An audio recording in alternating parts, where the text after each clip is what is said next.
It's a beautiful fucking day today. The flowers are singing, the birds are gay. First of all, I want to welcome you to my channel if you're new to it. I had a post go viral recently, and as a consequence, there's been a huge influx of new fans. Welcome all of you to this madhouse, to this crazy journey that we're on together. I am Hamdad. This channel is mostly about low-key mad science projects. I have a limited budget right now, so it's not really as crazy as Hacksmith, Real Life Guys, Naomi Wu.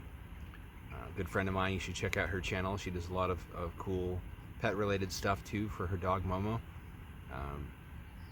Peter Srapol. So there's a long list of makers you could be watching instead. I am not really sure what I have to offer that they don't, except that I do strange projects it's not that they couldn't do them, it's just that generally they wouldn't think to or would know better. So far I've made about 7 different prototype habitats between 2009 and present. If you go back through my video history, you can see most of them.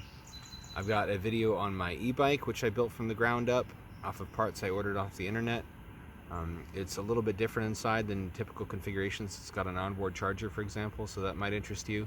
I made a diving helmet. I have a video of that somewhere. It's not very good footage. I didn't have a GoPro, waterproof GoPro at that time. I'm going to need to go to the lake and do some helmet diving so I can rectify that. I made a solar-powered cold ice water circulation cooling vest last summer that I'm going to add a thermoelectric chiller to this time, so it could be battery operated instead of relying on ice to cool the water.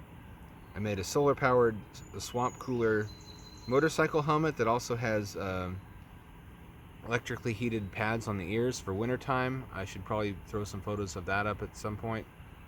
A single time I sent Jade, one of my hamsters, up to 400 feet in a drone. Briefly, those things don't fly for super long. I'm preparing to send up a balloon habitat for one hamster that's going to be sort of styled like a space station, Skyhab. I'm thinking I'm going to pursue that in the near term because in order to progress with the underwater project habitat project, I need a larger body of water, and I need basically to live by it so that I have access to grid power. Because otherwise, the problem is not delivering electricity. I have a suitcase battery and solar panels. The problem is that shit would be stolen really quickly around here if left unattended. So I need major changes to happen in my life before I can put larger habitats into a natural body of water like I assume everybody wants to see. So I'm thinking of going in a different direction in the near future until my circumstances change such that I can continue with the underwater stuff in a big way and do the Skyhab project instead. Let me know what you think of that in the comments. I'm also an author of weird horror. You can find the links as ever to my body of work in the video description. Some of it has been narrated by YouTubers. There's an audio playlist floating around somewhere. I should probably put that down there as well. I have merch. I have a Minecraft server, which is one of the perks of being a Patreon. If you're not a patron of this channel, that's one of the benefits of it. It has an expansive underwater city. It has expansive nether city with nature domes and whatnot. It's got a giant Alderson ring, which is a type of mega structure floating in the sky that you can get to by nether portal. So it's exactly what you would expect from me, and it's a fun place to hang out and engage with fans. Maybe have a look at that video. I did a server tour recently. I stream hamsters underwater all the time, but I also occasionally, Monday, Wednesday, Friday at 7:30 p.m. to 11:30 p.m. I stream games. You can find the link to that channel. It's a sort of sub-channel either on my channel page or in the video description. There's also an archive of prior streams accessible from there. I do musical animations, just funny little MS Paint, flipbook type things that you might have seen on Newgrounds circa 2007 or DS Flipnote. Those are accessible in the video description as well. I don't even think that's all of it. I just can't remember it all off the top of my head. I've got my finger in a lot of different pies. I'm trying to make a career out of this as best I can. And it's kind of silly, the idea of living off of the revenue from mad science projects, in particular underwater hamster colonies, but this is the country that made millionaires out of the inventors of the Snuggie and the Pet Rock. It ain't stupid if it works. You know, capitalism is kind of ridiculous, but don't hate the player, hate the game. I've learned, if nothing else, over these past a couple of years, that people want what they want. It doesn't always make sense, but if you give it to them, then they will reward you. Anyway, without further ado, the real point of the video and why I came out here to this field to film myself. It's me, once again, your friendly neighborhood ham dad. There's a lot of bad shit happening in the world. We're still kind of struggling with COVID. Now there's like variants. There's new strains of COVID that we might also have to get vaccinated for. So I thought I'd make a more uplifting video about the reasons, as of late, why I'm feeling optimistic. Here's one of them, this dank little kitty cat, Obo, trying to burrow into my lap right now. I brought her out here in the back-mounted gremlin containment pod, also known as the Baby Yoda pram. She meows a little bit whenever I take her on bike rides, but eventually she quiets down and gets too fascinated to care. Well, you want to explore, huh? Remember, it's always darkest before the dawn, and in fact there's a great many exciting projects happening in the world right now. I'm not going to cover Proteus in too great of length because I've already been over that in 2 prior videos. Just quick rundown: Fabien Cousteau, grandson of Jacques Cousteau, famous undersea pioneer, is fundraising for a very large and very modern, well-equipped undersea habitat shown here. Which, the only new thing I have to add to that is that it's going to be accompanied, potentially, depending on how much money he can raise, by a second habitat. Proteus will only be at about 60 feet depth, so they can use regular air pumped down by a life support buoy as their breathing mixture. The second habitat, Triton, if it gets funded, will potentially be at a depth of several hundred feet and use mixed breathing gases, and presumably also have a moon pool like Proteus does, so that you can traverse the water between them in the submersible. You can, for the first time in history, travel from one undersea facility to another without getting wet. So that's, I think, a milestone. Bigger news lately, I wish I'd actually made a dedicated video about this, is that NASA decided to commit completely to going with SpaceX as their only partner for the lunar lander, which means we're going to see this for real probably in the next couple of years, and I can't fucking stop flipping my shit over this. I mean, that's amazing. When I see that for real from an external camera, a good distance away from the lunar starship on the moon's surface, maybe with the Earth framed in the background, I'm just gonna start coming, and I'm not gonna stop until several hours after my death. I might actually, if they flip me over, I might just, the force of my ejaculation might rocket me up to the moon. Onto Starship or something. I had questions initially about why they were bothering with Lunar Gateway in light of the fact that they have Starship now. I mean, look at Lunar Starship docked to Gateway. It's like a Great Dane fucking a Chihuahua. There are good reasons for this, though. There are practical reasons why you want a traditional space station in permanent lunar orbit, and specifically in the orbit they've chosen for this thing, rather than using Starship as the gateway. I've watched a video on that. It's very extensive and technical. I'm not going to go over it here. I may link it in the video description, but I'm satisfied that Lunar Gateway is a better idea than I initially gave it credit for, and besides which, we didn't know we were going to use Starship until very recently. That's exciting stuff, though. Starship is enormous. It's basically a moon base unto itself. Every time we land it on the surface, we're going to have a pretty sizable facility that's going to be very comfortable and convenient and safe for astronauts to spend long periods on the lunar surface in. Using it as gateway, there are technical issues involved. We also can't fly it back to the Earth because it doesn't have heat shielding tiles. Lunar Starship is not designed to re-enter Earth's atmosphere because they wanted to free up some weight to increase the amount of cargo.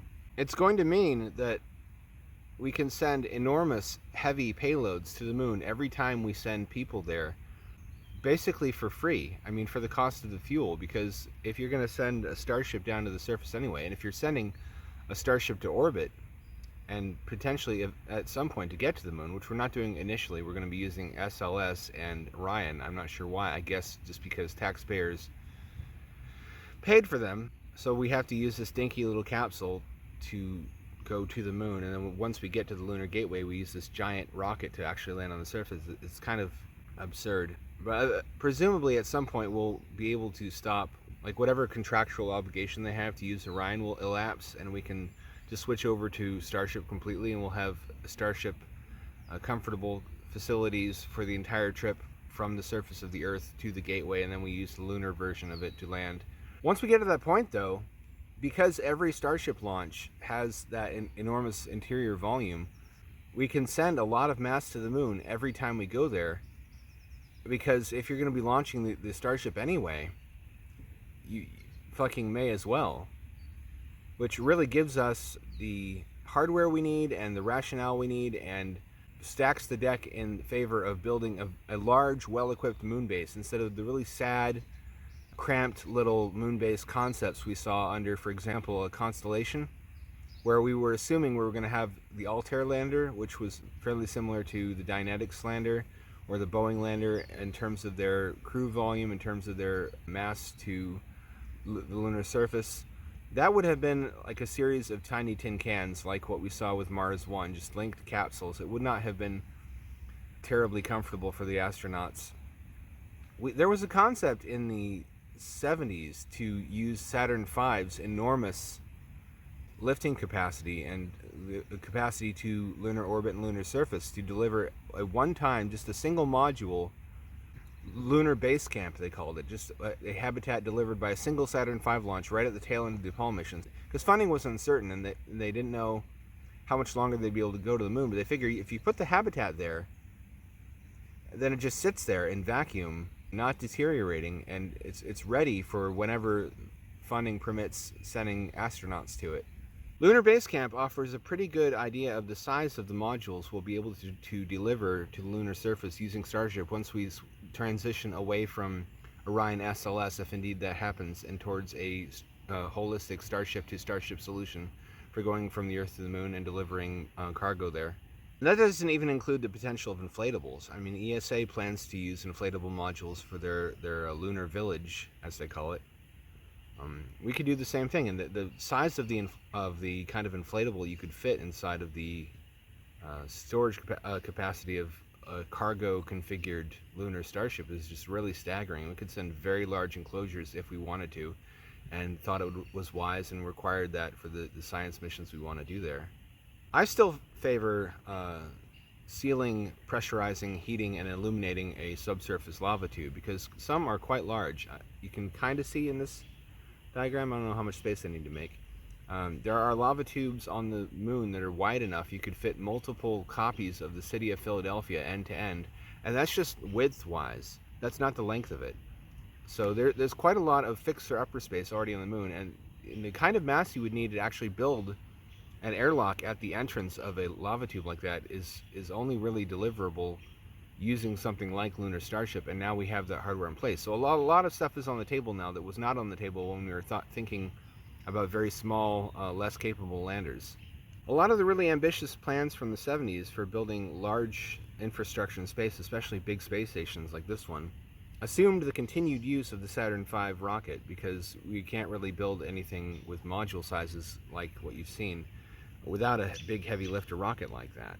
So the advent of the Starship, especially in its cargo configuration, makes a lot of these dreams possible where they weren't possible with the space shuttle. The ISS was basically the extent of what the space shuttle could accomplish. So I think we're moving back in the right direction, having been off on the wrong path, on a tangent for the past half century. Now in Antarctic news, I don't know how closely any of you follow what's happening in Antarctica with all the various bases on the ice. China is building their 6th Antarctic base, which is really interesting, exciting news. These are really cool, interesting looking bases. There's some international concern that they may be doing this in order to stake a more defensible claim to Antarctic resources, that they're going to build population centers there and do resource extraction. But usually these articles are American, and it really begs the question: do they think the United States isn't going to do the same thing? When the ice starts to melt, there's going to be a gold rush for Antarctic resources and land. We're going to start to see, after 2050, when the Antarctic Treaty expires, we're going to see cities built there. There have been concepts for cities at the poles, like this, since the 50s. I think the one that seemed most credible to me was done in the 80s by the Argentinian government. They wanted to build a nuclear-powered and heated city that was made from modular prefab units with a lot of spacious interior volume for farming indoors. And they were going to maintain a layer of water underneath the habitat between the structure and the ice for water storage that would prevent it from freezing without having to build heated tanks. It was really quite innovative. I think that's the kind of thing we're going to start to see as it makes economic sense to establish large population centers out at the South Pole.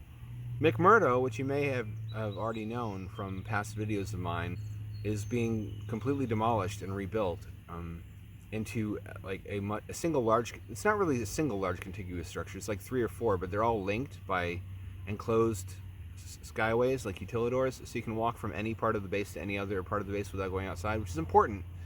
I don't know if you've seen videos of Antarctic researchers trying to go outside from building to building in extremely violent storms, but they have to tie ropes around their waists, so if they get blown away, someone inside can pull them back, or if they collapse or something. Well, that project, beautiful and awesome as it is, this is what it's going to look like when it's done. I'm going to throw up a couple pictures up there. It's actually really awesome. Is on hold right now because of COVID. Unbelievably, COVID has even reached Antarctica with a couple of cases up there in isolation right now. Hopefully that doesn't stay on hiatus for too long. And Antarctic expansion is really important for the future of basically every country that has a base there currently. We have a planet of 7 billion, I think nearing 8 billion people. And it's really an open question right now how we're going to continue to meet their resource needs without developing new frontiers like Antarctica, like the lunar surface, like the continental shelf, and we're expanding into all three. It couldn't come at a better time. There's also news on the front of fusion energy. K-Star, a Korean demonstrator tokamak reactor, sustained fusion for I think 20 seconds, which doesn't sound like a lot, but it's a huge increase over the last record. I really feel hopeful. If you had told me we were getting meaningfully closer to fusion a couple years ago, I would have said, yeah, all right, fusion's always 5 years away. But following it more closely, we're really making meaningful progress and meaningful strides. And that couldn't, like I said, it couldn't come at a better time. I've long been a proponent of building out new generation nuclear reactors, and there's a lot of opposition to them, which isn't really well reasoned. The Democratic Party has finally, after 48 years, reversed their position on nuclear, and now they endorse it, recognizing the vital need for powerful sources of greenhouse gas emissions-free electricity. But if we can get fusion up and running in the near term, I think we can build out fusion reactors instead, and they'll face a lot less political opposition. And these things are kind of syncretic. They kind of feed into each other. Like the fact that if we can get fusion reactors working, then we can use helium-3 from the moon as a lunar fuel. So as you build like levels on the tech tree, they support one another, and they enable you to reach the next level together. It's sort of convergent like that. There's also progress to report in the field of electric aviation. When we think of electric vehicles, we typically think of cars, maybe boats, not airplanes, but there are really credible prototypes now, and in fact some on sale by Pipistrel as trainers. But the really advanced stuff is not for sale yet. It's being tested right now, and we're looking at ranges of I think 200 miles for a mid-size. When I say mid-size, I mean like private jet size, like 8-seater electric jets. And that's sufficient to cover short-haul flights, which is why Norway is banning jet fuel-powered jets by 2030. It's going to be all electric for short-haul flights in Norway after that point. So we're really closer, I think, than most realize to commercial electric aviation. And that's not even really addressing eVTOLs like the EHang, which I've also talked about in the past, which we're going to start to see being used as air taxis between airports and city centers, I think fairly soon, once the regulatory barriers are dealt with. The point of this, I just feel like it's really easy to get so immersed in the negative feedback loop of the news, of media, because they focus so heavily on what's wrong with the world that it's easy to lose sight of what's going well. There are storm clouds, but there's also rays of sunshine coming through them. There are rational reasons for hope. There are still clever people in the world, smart, well-meaning people who are tirelessly working around the clock, even as we speak, to fix the big problems that we face as a species, to come up with innovative new solutions and just cheat our way out of consequences, like Homo sapiens has been doing for the whole of human history, basically. I can foresee, not even optimistically, but as a sober appraisal of a realistic near future, coming out of this COVID epidemic into a world where we can feed ourselves because we have begun to properly make agricultural use of the ocean, farming sea life. I think, what was the figure I saw recently? Something like I don't want to say a percentage. I think it is the majority now. The majority of seafood for sale is raised via aquaculture. I don't know what percentage of that is mariculture, which is offshore aquaculture in the ocean, but it is now farmed seafood, and it's gobbling up steadily the market share of seafood that is still caught via trawling, which is so incredibly environmentally damaging that the fact that a lot of these new aquacultural operations are not very well regulated and are causing some amount of environmental damage themselves is really not that big of a problem. It's a case of supporting the lesser of two evils. We will get to the place where it is properly regulated across the board. There's a lot of responsible ones right now. I think that'll become the standard in the future of using semi-closed loop, raising fish on a vegan diet that is composed of kelp primarily, that is raised below the pens, which absorbs the fish waste so that effluent just doesn't go into the environment. It's consumed and turned into a useful product in a sort of, it's not truly closed loop because of course it's in the open ocean, but it's as close as you can get in that environment. So that we're going to be able to feed ourselves. I don't think we're going to be facing famines. We're going to be taken care of with respect to energy. I think we're going to get to fusion in my lifetime. Even if we don't, I think we're starting to see more bipartisan support for nuclear, which is really critical. So I think in the meantime, we can build a couple of new nuclear reactors at least. We can start to harvest the ocean properly for energy. We can by building Gulf Stream turbines, of which I believe there's already one or two. We're also making strides towards the responsible utilization of the South Pole. We're going to get really cool footage, I think, YouTube video tours of the new McMurdo when it's complete in a couple of years. That's something to look forward to. We have pictures of the insides of like the Russian Antarctic base. I don't think we've seen the inside of the South Korean one yet. We're not going to get video of the interior of the Chinese Antarctic bases, unfortunately. I'd give my middle nut to see that. Deep sea mining is going to keep us supplied with precious and rare earth metals. I think the calculations I referenced in a prior video were to the effect that even just the rare earth metals discovered on the seabed around Japan would meet global need at least at the current rates of consumption for the next 800 years. So the seabed is, it turns out, I think very fortuitously for humankind, a much richer source of these metals by I think about 3 times than even the richest deposits on land, which is really sorely needed news right now. So that's food, energy, metals. We're progressing in space meaningfully. We're actually on the right track now to accomplish the big, ambitious space dreams of the 1970s after more than a half century of doing fuck all in low Earth orbit. It's also the little stuff, like the continued strides we've been making in off-grid technology. Solar's getting better and better and cheaper. Battery storage is doing the same thing. Micro hydro turbines, electric off-road vehicles and trucks and things like that. 3D printed houses and cabins. We're rapidly approaching the point where it's going to be practical for a much wider range of people than ever before to live where they please. And that opens up a lot of new possibilities. That makes a lot of previously unusable land potential homesteading land. Gives you a lot more bargaining power over local governance. If you don't like the laws where you are right now, there's the barrier to picking up and moving someplace else and setting up shop there is lower than it has been in the past. There's seasteading, which is kind of the same concept but on the ocean, of being able to vote for what government you want by moving your living quarters around. This is actually moving forward now, at least with one project credibly. There's a crypto cruise ship that's been purchased.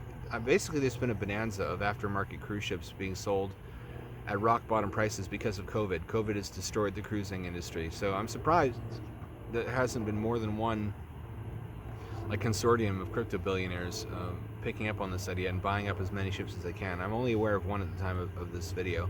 It's going to be converted. The tanks fuel tanks are going to be, I think, ripped out or diminished. It's going to be converted into a stationary emplacement.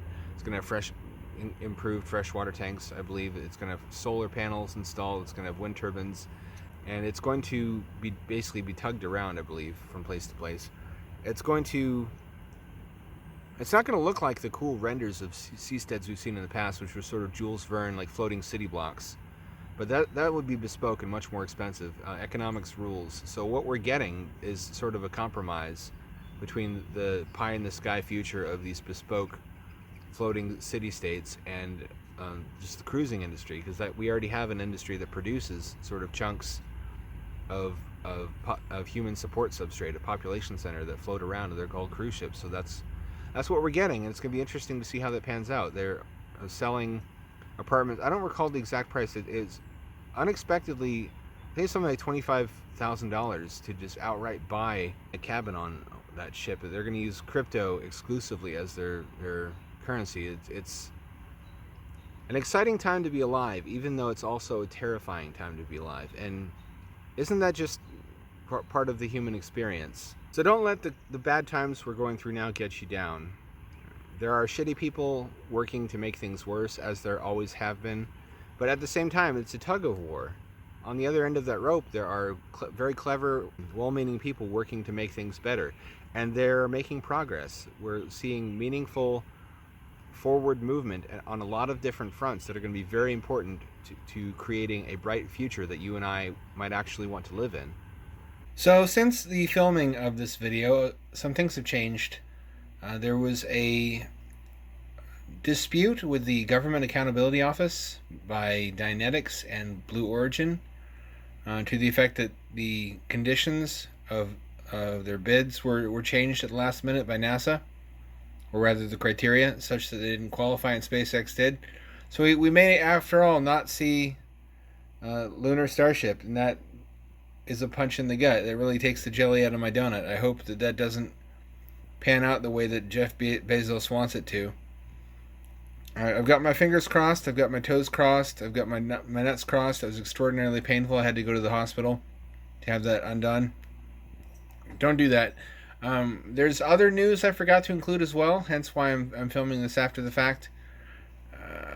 There is a serious government-funded plan by the Maldives, which is supposed to be the first country to be swallowed up by the rising global sea level, to build the world's first floating city. And I mean actual floating city, like we've seen concept renders of for seasteads. And this appears to really be going forward. This is not just another architectural concept or something. The government is funding this. It's a serious plan. And I think the reason we're seeing this, and the reason we're not going to see this elsewhere, is because the Maldives have kind of a unique situation. They have the right conditions geographically to build a sheltered series of floating platforms that are interconnected, as per the picture that's on screen right now.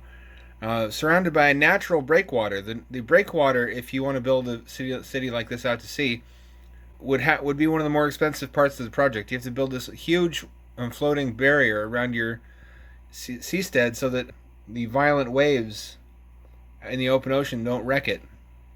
Yeah, either have to do that, or you have to build a floating spar style seastead, which is considerably more expensive still. They have a unique way to get around this. They just happen to have the right landforms to surround and protect the city, and those landforms will continue to function as breakwaters for some time after the country is subsumed. At that point, will rise almost to the surface and will continue to function for many decades to come after that. So this seems to be a workable plan. It's just a unique one-off. It's not replicable and not something that we can expect to see, I think, many other places in the world for some time. Other seasteads predicted in the past are likely to be pre-existing structures or vessels that are adapted to that purpose, like the Crypto cruise ship I've talked about in the past. What else? Oh yeah, there's a new underwater habitat. It's like a little Christmas for me. I'm always chuffed when there's a new underwater habitat project. One of the benefits of being a sea nerd is that, unlike being a space nerd, or at least typically, for most of my life, being a space nerd was very unrewarding because not a lot was happening. We were just building a space station in low Earth orbit for years and years and years and years, and that was all the news that there was, and that's as far into space as we went for all that time. Now things are picking up, but things never slowed down in the underwater space. There's new habitat projects all the time. They're typically not very big. This one's not very big either. It's on the screen now. I'm going to show a couple different photographs of the exterior and interior. This is a Czech underwater habitat. I believe the country is called Czechia now. So it's a Czechian habitat, I guess.